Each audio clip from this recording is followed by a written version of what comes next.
अस्सलातु वस्सलामु अलैका या हबीबल्लाह। अस्सलातु वस्सलामु अलैका या नबियल्लाह व अला आलिका व अस्हाबिका या नूरल्लाह।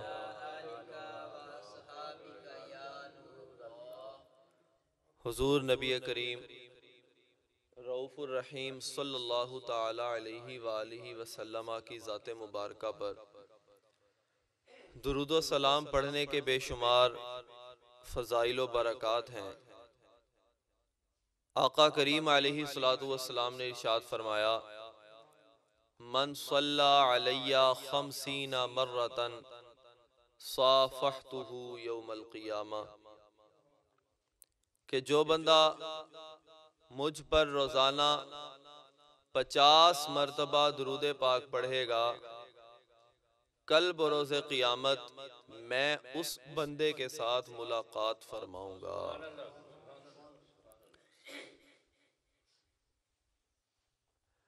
अगर हुजूर नबी करीम सल्लल्लाहु ताला अलैहि वालिहि वसल्लम के साथ मुलाकात की सआदत हासिल हो जाए तो खुदाए पाक की कसम ये सआदत दुनिया और इसके अंदर जो कुछ भी नेमतें हैं उन तमाम नेमतों से बढ़कर नेमत बन जाएगी।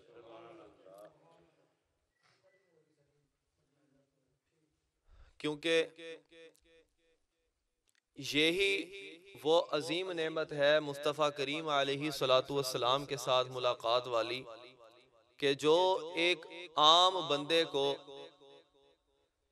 जब नसीब होती है और वो दुनियावी जिंदगी में ईमान की हालत में हुजूर अलैहि सलातु वस्सलाम के साथ मुलाकात की सआदत हासिल करता है, तो इसी के सबब अल्लाह तबारक व ताला उस बंदे को दुनिया का अजीम तरीन फर्द यानी सहाबी रसूल बना देता है। तो ये इस दुनियावी जिंदगी में हम अगरचे हुजूर अलैहि सलातु वस्सलाम, सहाबाई किराम, ताबईन के बाद वाले ज़मानों में आए, लेकिन फिर भी हुजूर अलैहि सलातु वस्सलाम ने एक तरीका बयान फरमा दिया कि अगर तुम दुनिया में बकसरत दुरूद पढ़ने वाले होगे तो कल बरोज़े क़ियामत मैं तुम्हारे साथ मुलाकात करूंगा। अल्लाह तबारक व ताला इस माह मुबारक के सदके हमें हुजूर नबी करीम सल्लल्लाहु अलैहि वसल्लम पर बकसरत दुरूद पाक पढ़ने वाला बनाए।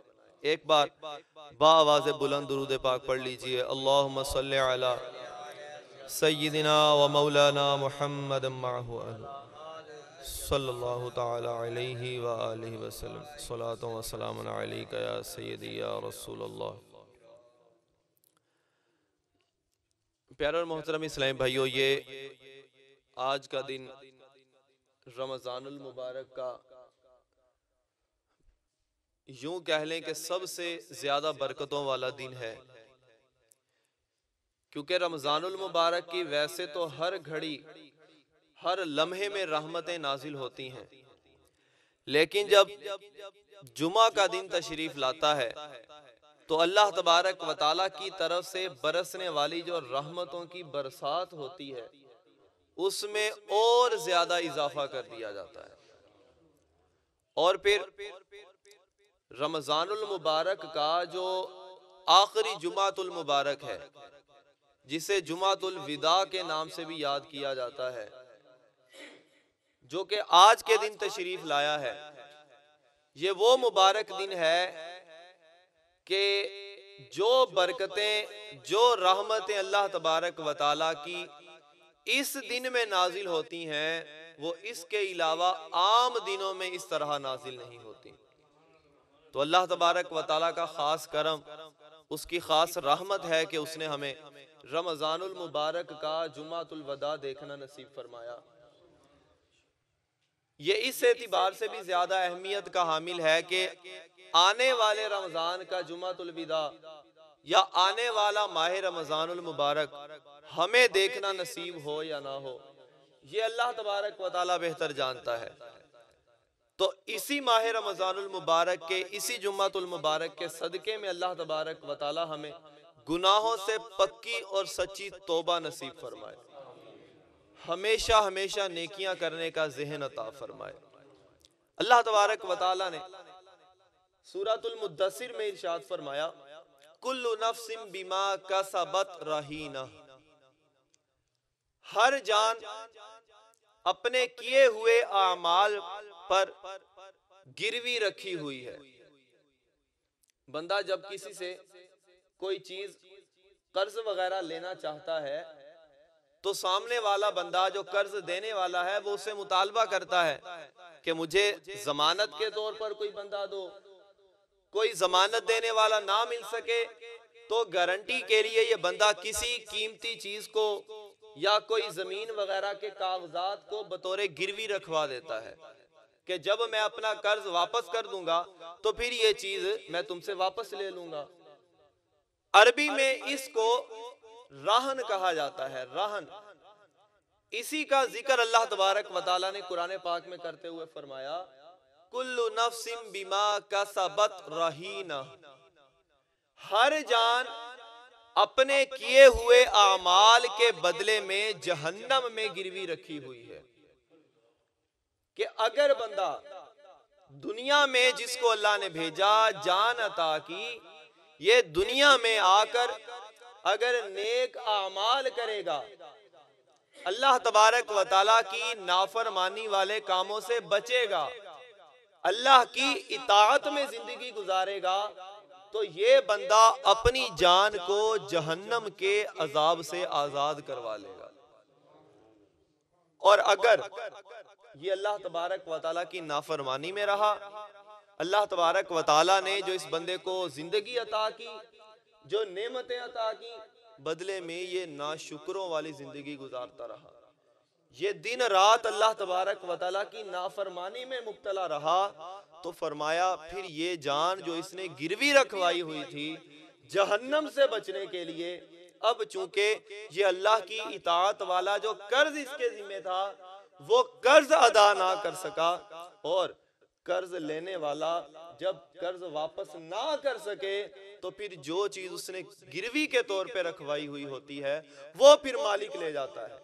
हमने जब अपनी जान अल्लाह तबारक व तआला से नेमतें हासिल की, जिंदगी हासिल की, तो अल्लाह ने फरमाया ये जो तुम्हारी जान है ये मैंने जहन्नम में डालने के लिए गिरवी रख ली है। अगर तुम नेक अमाल करके अपने आप को बचा लोगे तो तुम्हारी जान तुम्हें देकर जन्नत में भेज दिया जाएगा, और अगर तुम नाफरमानों वाली जिंदगी गुजारते रहे तो ये जान तुम जो मेरे पास गिरवी रखवा चुके हो ये फिर तुम्हारी जान ये फिर जहन्नम की आग में जला दी जाएगी। फरमाया कुल्लु नफ्सिन बिमा कसबत रहीना, हर जान गिरवी रखी हुई है इल्ला अस्हाबल यमीन। फरमाया जहन्नम के अजाब में हर बंदा जला दिया जाएगा जो अल्लाह का नाफरमान हो, इल्ला अस्हाबल यमीन। फरमाया जहन्नम के अजाब से वो बंदा बचाया जाएगा जो दाईं जानिब वाले होंगे।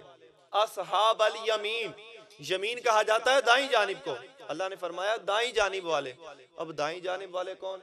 इस आयत की तफसीर करते हुए हुजूर सैयद गौसे पाक रदी अल्लाह ताला अन्हो फरमाते हैं कि दाईं जानिब वालों से मुराद वो लोग हैं कि जो जिंदगी इस तरह गुजारते हैं कि अपनी ख्वाहिशात पर अल्लाह तबारक व तआला की पसंदीदा चीजों को तरजीह देते हैं। वो लोग कि उनका अपना जो करने का दिल किया उसके मुकाबले में अल्लाह का अगर कोई फरमान याद आ जाता है तो वो अपनी ख्वाहिश को, अपनी मन पसंदीदा चीज पर फिर अमल नहीं करते बल्कि उसको छोड़ देते हैं, और मुकाबले में अल्लाह तबारक व तआला का जो फरमान याद आ जाता है उस पर अमल करते हुए अपनी ख्वाहिशात को तर्क कर देते हैं। फरमाया ये वो लोग हैं कि जो क़यामत के दिन जहन्नम से हमेशा के लिए नजात पाएंगे और हमेशा के लिए अबदी जन्नत के बागात में दाखिल कर दिए जाएंगे। अब अल्लाह ने मजीद फरमाया इल्ला अस्हाबल यमीन, के दाईं जानिब वाले जो लोग होंगे ये जहन्नम से बचाए जाएंगे। ये कहाँ होंगे? फी जन्नातिन। फरमाया कि ये जहन्नम से बचाकर हमेशा वाले जन्नत के अबदी बागात में दाखिल कर दिए जाएंगे। अब इससे आगे अल्लाह तबारक व तआला ने आयतों में एक मुकालमा जिक्र फरमाया। किन का मुकालमा? अहले जन्नत का और अहले जहन्नम का। फरमाया कि जब जन्नती तमाम के तमाम जन्नत में चले जाएंगे, वो लोग जो अपने गुनाहों की वजह से जहन्नम के हकदार बनेंगे लेकिन होंगे मुसलमान, अपने गुनाहों की सजा जहन्नम में पाकर अल्लाह की रहमत से जब जहन्नम से निकाल दिए जाएंगे, वो भी जन्नत में चले जाएंगे। जब तमाम जन्नती जन्नत में और तमाम कुफार, सिर्फ वो लोग के जिन्होंने जहन्नम में रहना है वो जहन्नम में रह जाएंगे। अब फरमाया कोई जन्नती जन्नत से नहीं निकाला जाएगा, कोई जहन्नमी जहन्नम से नहीं निकाला जाएगा। अब अल्लाह ने फरमाया कि अहले जन्नत और अहले जहन्नम का आपस में एक मुकालमा होगा। जन्नती जन्नत में रहते हुए जहन्नमियों से सवाल करेंगे और जहन्नमी जहन्नम के अंदर रहते हुए जवाब देंगे। सवाल क्या होगा? फरमाया यतसाअलूना अनिल मुजरिमीन। अहले जन्नत जन्नत में मौजूद होकर जहन्नम वालों से फिर ये सवाल करेंगे। पहला सवाल, मा सलकाकुम फी सकर। अहले जन्नत पूछेंगे कि ए जहन्नमियों, ये बताओ कि मा सलकाकुम फी सकर, तुमने क्या ऐसे काम कर लिए थे कि जिसकी वजह से तुम्हें आज जहन्नम के अजाब में जलाया जा रहा है। अब इस सवाल के जवाब में जन्नती सवाल करेंगे, जहन्नमी खुद इसका जवाब देंगे जो अल्लाह ने कुरान में नकल फरमाया। इसके जवाब में वो चार बातें जिक्र करेंगे। पहली बात, अल्लाह फरमाता है जहन्नमी जवाबन ये कहेंगे, कालू, वो कहेंगे लम नकु मिनल मुसल्लीन, कि हम दुनियावी जिंदगी में नमाज नहीं पढ़ते थे। पहला ये जवाब। अब यहाँ पर एक सवाल ये पैदा होता है कि जैसे पहले मैंने बात की कि जहन्नम में सिर्फ वो रह जाएंगे कि जो कुफार होंगे। अब जो काफिर है वो कैसे नमाज पढ़ेगा जबकि अभी उसने कलिमा ही नहीं पढ़ा, वो मुसलमान ही नहीं हुआ, तो वो जहन्नम में ये जवाब कैसे दे रहा है कि हम दुनिया में नमाज नहीं पढ़ते थे, हालांकि उन पर तो पहले कलमा पढ़ना फर्ज था। तो इसका जवाब ये दिया, उलमा फरमाते हैं इसकी वजह ये है कि चूंकि दुनिया में उन पर कलिमा पढ़ना, इस्लाम लाना जरूरी था, इस्लाम लाने के बाद इस्लाम के अहकामात पर अमल करना जरूरी था, और फराइज में सबसे पहला फर्ज इस्लाम कबूल करने के बाद नमाज है। फरमाया कि वो चूंकि नमाज को मानते ही नहीं थे, तो उनका ना मानना गोया के ऐसे हो गया कि जैसे वो लोग के जो नमाज के फर्ज होने को मान कर भी नमाज ना पढ़ते थे। तो इससे उलमा ने फरमाया वो लोग अंदाजा लगाएं कि जो हैं तो मुसलमान, नमाज को मानते हैं, नमाज के तमाम अहकामात को मानते हैं, नमाज 5 वक्ता फर्ज की गई है इसको भी मानते हैं, इसके बावजूद नमाज अदा करने में सुस्ती करते हैं। अल्लाह फरमाता है कि ये वाला जवाब कि हम नमाज नहीं पढ़ते थे, ये जवाब हकीकत में अल्लाह तबारक व तआला फरमाता है कि ये आम बंदों का नहीं बल्कि ये जहन्नमियों का जवाब होगा। तो जरा हम भी गौर करें कि क्या हमारे अंदर नमाज की अदायगी में कोई सुस्ती तो नहीं रह गई। अगर है तो हो सकता है कि हमारा जवाब अल्लाह ना करे, अल्लाह ना करे, कहीं क़यामत के दिन अहले जहन्नम वाला ना बन जाए। अब जहन्नमियों का पहला जवाब, क़ालू लम नकु मिनल मुसल्लीन, हम नमाज नहीं पढ़ते थे। तो नमाज अदा करने में मुसलमान को किसी मामले में सुस्ती नहीं करनी चाहिए। दूसरी बात, पहला जवाब हो गया लम नकु मिनल मुसल्लीन, हम नमाज नहीं पढ़ते थे। दूसरा जवाब फरमाया, अल्लाह फरमाता है वो जवाब देंगे व लम नकु नुतइमुल मिस्कीन, दुनिया में अल्लाह तबारक व तआला ने हमें रिज़्क अता किया, हमें माल अता किया, हमें इतना अता किया कि हम किसी को दे सकें, लेकिन इसके बावजूद भी हमारे इर्द गिर्द जो मसाकीन और जो मोहताज किस्म के लोग होते थे वो जहन्नमी कहेंगे कि हम दुनिया में उन्हें खाना नहीं खिलाते थे। अब अंदाजा लगाएं कि किसी को खाना खिलाना ये अल्लाह तबारक व तआला के नज़दीक कितना बड़ा इबादत और सवाब वाला काम है, कितनी बड़ी इताअत वाला काम है। और खाना ना खिलाना ये सबब किस चीज का बना कि अहले जहन्नम को जो जहन्नम की आग में जलाया गया, इसका सबब वो ये बयान कर रहे हैं कि हम दुनिया में गरीबों और मिस्कीनों को खाना नहीं खिलाते थे, इसकी वजह से अल्लाह तबारक व तआला ने हमें जहन्नम के अंदर डाल दिया। तो प्यारे और मोहतरम इस्लामी भाइयों, ये रमज़ानुल मुबारक का जो मुबारक महीना तशरीफ लाया, अन करीब ये इख्तिताम की तरफ जाने वाला है। इस मुबारक महीने में हम भी गौर करें कि अल्लाह तबारक व तआला ने अगर हमें इतना माल दिया कि हम खुद अपने घर वालों बच्चों समेत पेट भर कर अगर 2 वक्त खाना खा लेते हैं, तो इस पर अल्लाह तबारक व तआला का जितना शुक्र अदा करें उतना कम है। दुनिया में बेशुमार किस्म के लोग वो हैं कि जिन्हें 2 वक्त तो क्या, 1 वक्त का एक दिन में खाना भी नसीब नहीं होता। वो दर दर की ठोकरें खाते हैं, लोगों के आगे मांगते फिरते हैं, हाथ फैलाते हैं, और किसी के दर पर जाएंगे, कहीं से उन्हें रोटी का कोई टुकड़ा मिलेगा, कहीं से नहीं मिलेगा। कोई उनका मजाक उड़ाएगा, कोई उनको बेइज्जत करके निकाल देगा, कोई उन्हें रिस्क फराहम भी कर देगा। हम अगर इस पोजीशन में नहीं कि अल्लाह तबारक व तआला ने हमें मांगने वाला बनाया, हम ऐसे नहीं, बल्कि अल्लाह तबारक व तआला ने तो हमें देने वाला बनाया। उलमा फरमाते हैं कि ये नीचे वाला हाथ, लेने वाला हाथ, इससे कई गुना बेहतर ऊपर वाला हाथ होता है। जिस हाथ से बंदा देता है, अल्लाह तबारक व तआला ने हमें मांगने वाला नहीं बनाया। अल्लाह तबारक व तआला ने हमें इतना दिया कि हमें रात को अल्लाह इतना रिस्क अदा कर देता है कि हम पेट भरकर खा कर सोते हैं। हमारे बच्चे भूख की वजह से रोते रोते नहीं सोते, तो हमें दूसरों का भी एहसास करना चाहिए। जहन्नमी अपना ये अमल बयान कर रहे हैं कि हम दुनिया में गरीबों को खाना नहीं खिलाते थे, इस वजह से आज हमें जहन्नम में जलाया जा रहा है। हम दोस्तों के साथ बाहर घूमने के लिए जाएं, खाने पीने के लिए जाएं, तो कोशिश होती है कि अच्छी से अच्छी जगह पर अच्छी से अच्छी कोई डिश मंगवाई जाए, अच्छा से अच्छा खाना खाया जाए, फिर उसको शो किया जाए, ताकि पता चले कि जो खाना मैं 200 में खा सकता था, मुझे अल्लाह ने इतने पैसे दिए हैं कि उसी तरह का खाना आज मैं 20,000 में खा के आया हूँ, आज मैं 10,000 में खा के आया हूँ। अब 10,000 15,000 का खाना एक फजूल खर्ची में बंदा उड़ा कर आया, बाहर निकला, बाहर किसी मांगने वाले ने हाथ आगे किया कि अल्लाह के नाम पे कोई 5 रुपए 10 रुपए दे दो। 20,000 का बिल देने वाला अपनी जेब से अल्लाह के नाम पे 10 रुपए देते हुए उसका दिल कांपने लग जाता है कि नहीं। फिर उसको अपनी अकल याद आती है कि नहीं, ये तो पेशावर लोग हैं, इनको तो नहीं देना चाहिए, इनका तो काम ही ये है, ये तो हर किसी से मांगते फिरते हैं।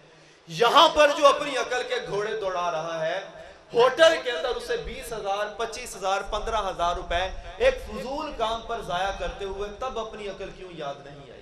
तब ये याद क्यों नहीं आया कि ये जो मैं 20,000 यहाँ पर खर्च कर रहा हूँ, ये 20,000 की बजाय अगर मैं 500,000 का खाना खा लूं और बदले में बाकी जो पैसे हैं मैं अल्लाह की राह में गरीबों पर सदका कर दूं, फकीरों पर सदका कर दूं, वो लोग जो बेचारे जिनके पास सर ढांपने के लिए छत तक नहीं है, उनको मैं खाना लेकर दे दूं, ये वहां पर नहीं नजर आएगा। ऐसे बंदे से जब अल्लाह के नाम पर कोई बंदा मांग ले, कोई अल्लाह के राह पर किसी नेक काम के खर्च करने के लिए पैसे ले, मांग लिए जाए, पैसों का कह दिया जाए, तो फिर उसे याद आ जाता है कि नहीं जी, हमारे तो अपने खर्चे बहुत ज्यादा हैं, हमारे तो अपने मामलात बहुत ज्यादा हैं। तो प्यारे और मोहतरम इस्लामी भाइयों, अल्लाह तबारक व तआला ने जो मुकालमा जिक्र किया, जन्नतियों ने पूछा जहन्नमियों से कि तुम जहन्नम में क्यों आए? पहला जवाब उन्होंने ये दिया कि हम नमाज नहीं पढ़ते थे। दूसरा जवाब ये दिया वलम नकु नुतइमुल मिस्कीन, हम मिस्कीनों को दुनिया में खाना नहीं खिलाते थे। तीसरा जवाब उन्होंने ये दिया कि दुनिया में जब भी हमें कोई बंदा किसी भी तरह की फजूल और लग़्व किस्म की कोई बात करता था, हम शरीयत का लिहाज किए बगैर उस बंदे की पैरवी शुरू कर देते थे।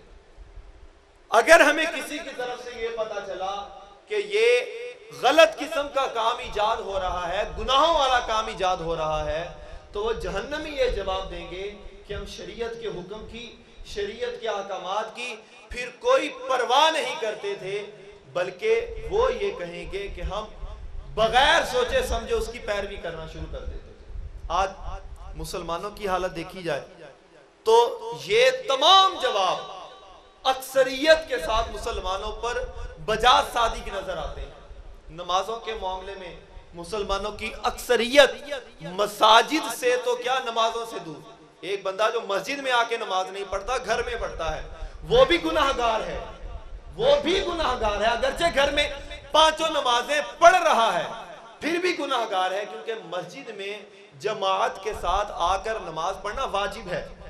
दुकान की वजह से, कारोबार की वजह से, मामलात की वजह से, घूमने फिरने की वजह से मस्जिद की जमात तर्क करना बिल्कुल जायज नहीं। ये उज़र बिल्कुल नहीं है कि दुकान चल रही है, कारोबार चल रहा है, कहीं किसी के साथ काम है, घर में मेहमान आ गए हैं तो मैं जमात छोड़ दूं। जमात तर्क करना गुनाह है। अब एक गुनाह हो गया, अब बंदे ने घर में नमाज पढ़ ली, चलो फर्ज तो अदा हो गया, इस गुनाह से तो बच गया। अब वो बदनसीब, एक तो उसने जमात छोड़ दी, दूसरा उसने घर में भी नमाज नहीं पढ़ी। फरमाया जो जानबूझकर एक नमाज छोड़ेगा, अल्लाह तबारक व तआला उस बंदे का नाम जहन्नम के उस दरवाजे पर पक्का पक्का लिख देगा कि क़यामत के दिन जिस दरवाजे से उस बेनमाजी को जहन्नम के अंदर फेंका जाएगा, दुनियावी जिंदगी में ही उस बंदे का नाम जहन्नम के दरवाजे पर लिख दिया जाएगा। तो नमाज ना पढ़ना, गरीबों और मिस्किनों का ख्याल ना रखना, उन्हें खाना ना खिलाना, हर किस्म की फजूल और लग़्व बात की पैरवी करते हुए उसके पीछे चलना शुरू कर देना। चौथी बात जो अहले कुफार जहन्नमियों ने की, जवाबन कहा वकुन्ना नुकज़्ज़िबु बियौमिद्दीन हत्ता अतानल यकीन, कि हम दुनिया में जिंदगी इस तरह गुजारते थे कि हमने क़यामत के आने वाले दिन को, रोज़े जज़ा को ऐसा भुला दिया था कि गोया कि हम उसका इनकार करने वाले बन गए थे। हमने उसका इस तरह इनकार कर दिया, हत्ता अतानल यकीन, यहाँ तक कि जब मौत आई, क़यामत का दिन जब आया, फिर हमें पता चला कि दुनियावी जिंदगी में जिस क़यामत का हमें बार बार कहा जाता था, जिस क़यामत का खौफ हमें बार बार दिलाया जाता था, वो क़यामत आज आ चुकी है। तो प्यारे और मोहतरम इस्लामी भाइयों, ये चौथा जवाब जो कुफार की तरफ से दिया गया कि कुन्ना नुकज़्ज़िबु बियौमिद्दीन, हम क़यामत के दिन का इनकार करते थे। किस तरह इनकार करते थे? ये जरूरी नहीं कि बंदा मुंह से कहे कि मैं क़यामत को नहीं मानता, बंदा अपने आमाल के जरिए भी इस तरह का इजहार कर सकता है कि ऐसा लगे कि शायद इसने हमेशा के लिए ही इस दुनिया में रहना है, कभी मरना नहीं है, कभी इसने क़यामत का मुंह नहीं देखना। तो प्यारे और मोहतरम इस्लामी भाइयों, ये चार तरह की जो बातें अहले जहन्नम की बयान की गई, ये हम तमाम मुसलमानों में अफसोस के साथ पाई जाती हैं। अल्लाह तबारक व तआला की बारगाह में हम ये दुआ कर सकते हैं कि अल्लाह तबारक व तआला इस माह मुबारक के सदके हमें पक्की और सच्ची तौबा की तौफीक अता फरमाए। रमज़ानुल मुबारक के महीने में लोगों का मसाजिद की तरफ, नमाजों की तरफ बहुत माशाल्लाह एक अच्छा रुझान नज़र आता है। अल्लाह तबारक व तआला हमारी ये इबादतें कबूल फरमाए, और इबादतें कबूल होने की जो एक निशानी बयान की गई वो ये है कि जब बंदा इबादत करता है, अल्लाह वो इबादत कबूल कर ले, तो इसकी निशानी ये है कि बाद वाले वक्त में भी अल्लाह तबारक व तआला उस बंदे को उसी इबादत की तौफीक देता रहता है। रमज़ान में हम मस्जिदों में आए, नमाजों के लिए आए, रमज़ान के बाद ना मस्जिद का पता, ना नमाज का पता, ना सदका और खैरात का पता। अगर ऐसी ज़िंदगी रही तो प्यारे और मोहतरम इस्लामी भाइयों, 11 महीने अगर गुनाहों में गुजार दिए और एक महीना ऐसा आया जिसमें भी हम कमा हक़्क़ुहू इबादत का हक़ अदा ना कर सके, तो अल्लाह तबारक व तआला ने हमें ये ज़िंदगी अता की। ऐसी ज़िंदगी का फिर क्या फ़ायदा कि अगर बंदा मरने से पहले सच्ची तौबा ना कर सके। हुजूर अलैहिस्सलाम ने फरमाया, बदबख्त है वो शख्स कि जिसको अल्लाह ने रमज़ान का महीना अता किया और उसने रमज़ान का महीना ख़त्म होने से पहले पहले तौबा करके अपने गुनाहों को भी नहीं माफ़ करवाया और अपने अल्लाह को भी राज़ी ना किया। तो प्यारे मोहतरम इस्लामी भाइयों, सच्चे दिल से ताइब हो जाएं, अल्लाह तबारक व तआला से तौबा की तौफीक मांगते रहें, नेक अमाल की तौफीक मांगते रहें। अल्लाह हमारी तौबा कबूल कर लेगा तो अल्लाह की तरफ से नेक अमाल हमसे सादिर होना शुरू हो जाएंगे। आखिर में एक मसला अर्ज कर दूं, जुमातुल विदा के हवाले से अवाम में बहुत एक अजीबो गरीब सी गलत फहमी पाई जाती है नमाजों की क़ज़ाए उम्री के हवाले से। मोबाइल में मैसेजेस वगैरह के ज़रिए इधर उधर बहुत ज़्यादा शेयर किया जाता है कि रमज़ानुल मुबारक के आखिरी जुम्मे में 2 रकत नमाज, 4 रकत नमाज नफल पढ़ ले, फिर मुख्तलिफ तरीके माज़अल्लाह लिखे हुए होते हैं। और अफसोस और बदनसीबी ये कि हदीस पाक का नाम लेकर लिख दिया जाता है। हदीस पाक में है रसूलुल्लाह सल्लल्लाहु अलैहि वसल्लम ने फरमाया कि जो रमज़ान के आखिरी जुम्मे में 2 रकत नमाज, 4 रकत नमाज मखसूस तरीके से अदा कर ले तो उसने ज़िंदगी में जितनी भी फ़र्ज नमाजें छोड़ी हुई होंगी वो सारी की सारी कज़ा हो जाएंगी, सारी की सारी माफ़ हो जाएंगी। ये हुज़ूर अलैहिस्सलाम ने फरमाया, ये हदीस पाक है, ऐसी कोई हदीस नहीं, ये बिल्कुल मन घड़त और झूठी हदीस है। और झूठी हदीस का क्या मतलब कि हुजूर अलैहिस्सलाम ने जो बात ना कही हो उनकी तरफ वो बात मंसूब कर दी जाए। इसके बारे में हुजूर अलैहिस्सलाम ने फरमाया, मन कज़ब अलैया मुतबव्वन फलयतबव्व मक़अदहु मिनन नार। क्या फरमाया? मन कज़ब अलैया मुतअम्मिदन, कि जो जानबूझकर मेरी तरफ झूठी बात मंसूब कर दे, जो मैंने नहीं कही, वो कह दे कि अल्लाह के रसूल ने ये फरमाया। जिस बंदे ने ये कहा, फिर हुजूर अलैहिस्सलाम ने फरमाया फलयतबव्व मक़अदहु मिनन नार, ऐसे बंदे को चाहिए कि अब और वो कुछ ना करे, अगर तौबा नहीं करता फरमाया कि फिर वो हमेशा के लिए जहन्नम में अपना ठिकाना बना ले। फलयतबव्व मक़अदहु मिनन नार, वो फिर जहन्नम में अपना ठिकाना तलाश कर ले, जहन्नम के अलावा फिर उसका और कोई जरिया नहीं। नमाजें अगर कज़ा हो जाएं, नमाजों की कज़ा की सिर्फ एक सूरत है, अव्वलन बंदा तौबा करे, जितनी फ़र्ज नमाजें कज़ा हुई हैं मरने से पहले पहले उन फ़र्ज़ों की कज़ा कर ले, जितनी कज़ा करने की तौफीक अल्लाह दे उतनी कज़ा कर ले, ताकि मरने से पहले पहले जितने फ़र्ज नमाजों की कज़ा हमारे ज़िम्मे बाकी है वो ज़्यादा से ज़्यादा अदा हो जाए। ये नहीं कि बंदा किसी और को कह के करवा ले, नमाजों का फिदिया दे लो, खुद चलता फिरता, ऐसा नहीं। अल्लाह तबारक व तआला हमें दुरुस्त अहकामात के साथ शरीयत पर अमल करने की तौफीक अता फरमाए। आमीन बिजाहि नबील अमीन सल्लल्लाहु तआला अलैहि वसल्लम।